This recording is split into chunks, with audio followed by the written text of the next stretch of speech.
I just came on to tell you that I've been doing a little bit of research and a little bit of study about what's going on behind the scenes. Most of you all know that I do geopolitical research as well as financial and economic research. Well, I was talking to one of my friends who I won't tell his name, but he happens to be um, somebody that has classified information, and we were talking about geopolitics. And so I was saying to him, I know that we keep saying that, there are certain people in power, the United States Incorporated, et cetera, et cetera. And I said, thank you for, having this conversation with me. I said, but what about the black people, so-called black people who are really pulling the strings that's behind white supremacy? I said, why don't people talk about those people?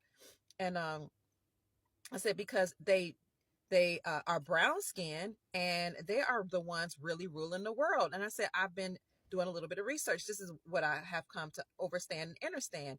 And he said, oh my God, you guys, so I want you to do some research. You must be referring to the Medici, you say Medici and the Orsini. And I said, the Black Pope. Black Pope. Then I learned that there's a black pope, a white pope, a gray pope, excuse me, Pope. And I say, yeah, he was like the Boule. I was like, well, the ones behind the Boule. He said the Medici, the Orsini family, looked them up, are from a specific bloodline that's been controlling the world. And then as we begin to talk, and I have to be careful not to say too much, because I don't know how much people want to talk about. He was talking about he told me about Haile Selassie, the Orsini and the Medici families. They're cousins to Haile Selassie. Haile Selassie's bloodline allegedly is running the world now. That I don't know if Haile Selassie was a part of the Moroccan Empire or not, the Ethiopian last king or whatever. But when you go to West Africa, they praise Haile Selassie, and different people all over the planet praise him. And I always thought it was a little peculiar that he married a woman that wasn't even from his bloodline. And I just got I got bad vibes from him. Other people was like, oh, he's such a great guy. I don't know. I didn't get good vibes. But, who am I? I don't know. I'm going to do a little more research. But allegedly, this is the bloodline family that's been running the world. Now, when the Europeans came to America, you all know that they came with Christopher Columbus in 1492. Christopher Columbus most likely was not a Caucasian. From my limited research, he was a melanated man. Okay, but he came with others, and they were from the Moorish Empire that controlled Europe. The Moorish Empire are people who are brown skinned. They brought indentured servants, the Europeans, over here. And remember, who was it? It was Obama, and I heard President Trump say the same thing. And people think that I don't know what I'm talking about when I said Trump said the same thing, but Obama and some other presidents have said in the past that Morocco is the first empire or the first people that allowed us to rule ourselves or acknowledged us as our own nation. So when they came here, the indentured servants came to America, they were allowed or enabled to conduct their own business, to rule themselves, to have their own nation. That was separate from what we had already established here. The Moroccan Empire was full of people who looked like me. We are the Aboriginal copper-colored people, the Americans that Christopher Columbus and the Europeans found here when they got here. So you can look up the 1828 Webster's definition of American. And the 1828 Webster's definition of American is the copper-colored people found here in America by Christopher Columbus or by the Europeans, but now applied to the Europeans. So the Europeans that came here, they were not original Americans. That's why some people say that when you call everybody who come here American, you're actually participating in identity theft. So what happened was the people in power, not the Europeans that came here, but the people in power actually allowed people to come here. And of course, the Moors or the Aboriginal people who were here, we left them alone and that we didn't have a problem with them ruling and themselves and conducting their own business. Like, why would we? But what happened was the Moroccan Empire decided to pay off their debt. or forgive their debt, all of the indentured servants when they came here. And then they put them over the Aboriginal people, or gave them certain jobs, like they gave them gatekeeping jobs, and allowed them, the Europeans, to come over here to have like more, over time, more land, to have power, to be in banking, to be in certain and education, all 9 areas or sectors of society. But remember, the European folk who came here, who were indentured servants, and they had everything wiped away, all the debt wiped away, they were given positions of power.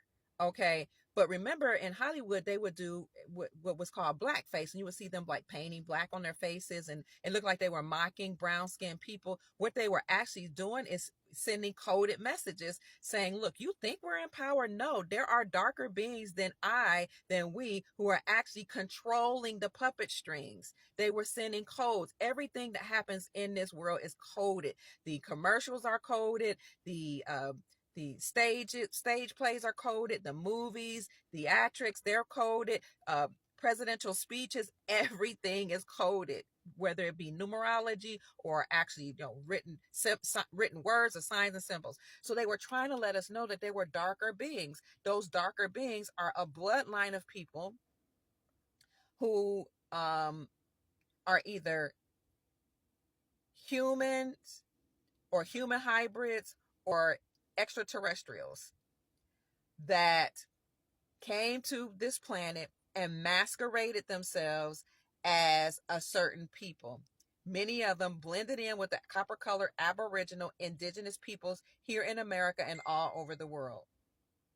We have been lied to, family, about so many things, but I'll get into more detail about that a little later. I'll come back later, but I want you to look up the Medici and the Orsini, the black nobility. These are people that are brown, okay, that rule the world. They pulled all the strings. They created white supremacy. So people will say white people control everything. No, white people don't control everything. Beings, extraterrestrial beings, like the Nephilim, and those that made it with human beings and their bloodline. Some of them are human. Their bloodline, many of whom look like my complexion. Now, by now, they're probably all types of complexions. They might present as European. Some of them, they might present as brown or copper color or whatever. But my point is, we've been lied to about everything.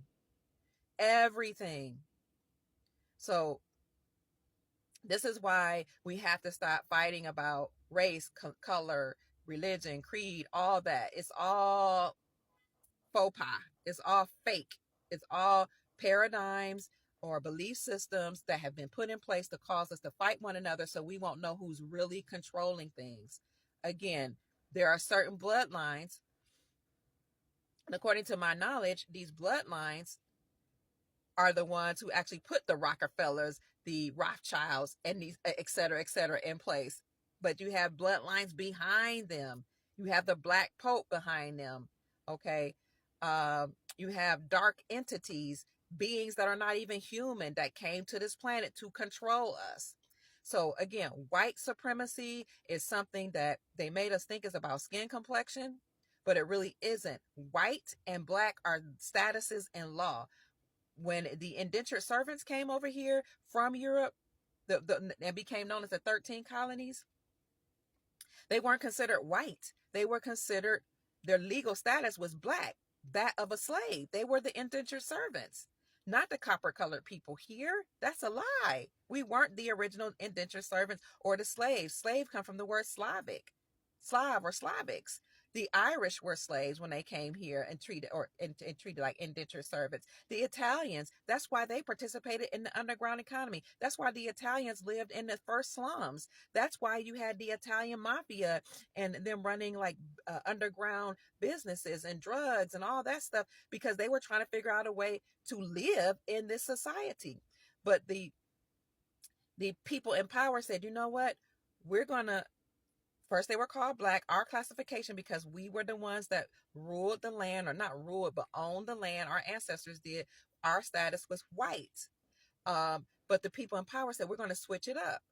And we're going to make the colonists be classified as white, and the Aboriginal copper colored people found here by Christopher Columbus, we're going to give their classification black. We're flipping things and make them pay off the debt of the corporations. We're going to make the people on the land who own this land, control the land, pay off all the debt. This is why Pope Francis said in his letter Motu Proprio that we made the African Americans pay off the debt. He said that in his letter Motu Proprio.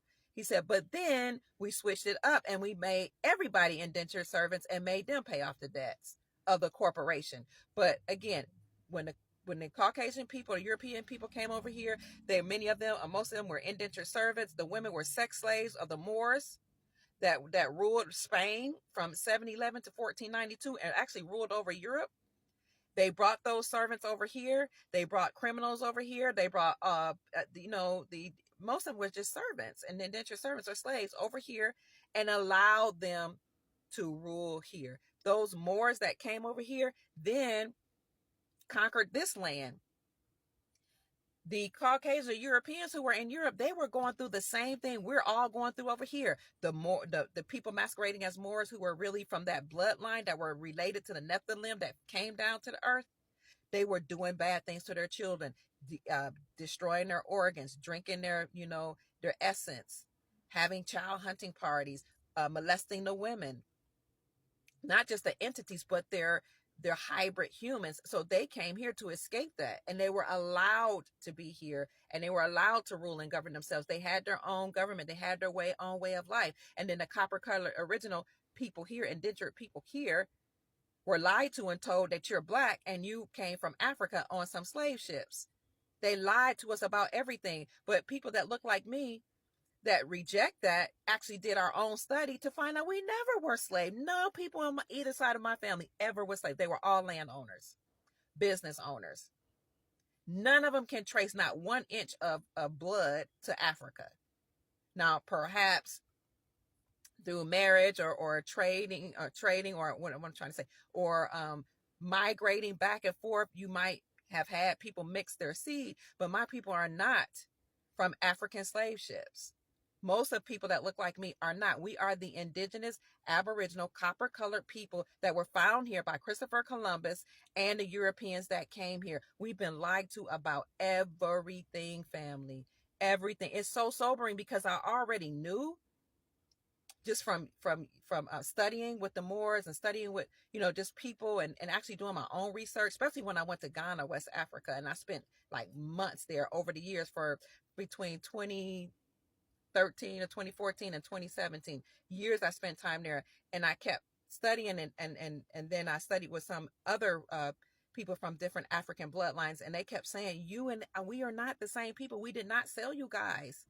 We're not the same. And they're like, we're not even trying to make you feel bad or make you feel like we just don't want to claim you. They're like, I mean, we might be cousins, but in terms of you all coming from Africa on slave ships, it's a lie. Now, what did happen is that when we were enslaved here, or forced to be indentured service in order to pay off the debt of the corporation that ruled in America, many of us were sent to Africa and reclassified as African Americans, okay? Because we were Americans, they sent us to Africa, and some of us made it back. That's what happened.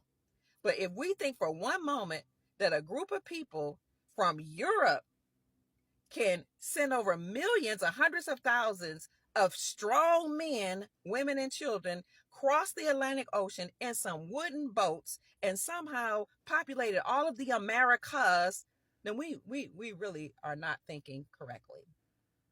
It didn't happen. It didn't happen. So I want you to look up the Medici and the Orsini and help me research this and let me know what you find out and see if you can connect that to Haile Selassie. I think it's a reason. I'm not saying he's a bad guy, but I think it's a reason why they kept pushing him. I never got good vibes from him, honestly. I don't get vibes from anybody that they push in front of my face. I didn't get good vibes from none of those so-called black leaders. Most of them aren't even American. They didn't come from here. This whole Back to Africa movement, that Jamaican guy, I can't think of his name right now.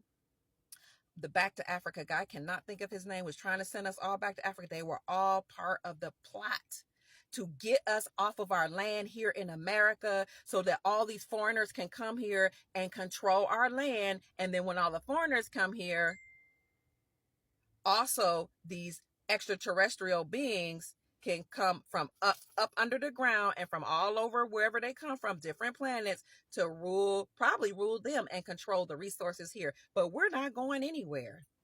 They tried to put drugs in our community. They put guns in our community. They put abortion clinics in our community. They did everything they could. They took the man out of the house or enticed the man to get out of the house. They enticed the woman to depend on the government of America. All over the world, really, but especially here in America. Why? Because this is the promised land, because America is Egypt, because the Garden of Eden is actually in Florida, because everything that you hear in the Bible, Israel, all of those things that they say is way out there, started here in America. This is the promised land. Everybody and their mama and pappy know it. And that's why they always come in here to take the resources. But what they intended to do was take my people, kill us, take away our identity, enslave us, drug us, help us to have a non-marriage culture, have us to kill our own seed by masquerading under the guise of reproductive rights. And they were going to try to destroy us through genocide and all these other programs and suppress us until we couldn't be suppressed no more. And then they plan to do the same to our European Caucasian brothers and sisters. And once they got them, then they would go after all the immigrants that they allowed to come here. Very smart plot, but we're not going anywhere. And they're not going to keep us divided because we know their plan. They lied to us about everything. That's it, family. My name is Dr. Kia Pruitt. I hope I said something to raise your vibrations and inspire you to create the most amazing, magnificent life that you desire and deserve. Go make this a great day. I love you so much. Bye-bye.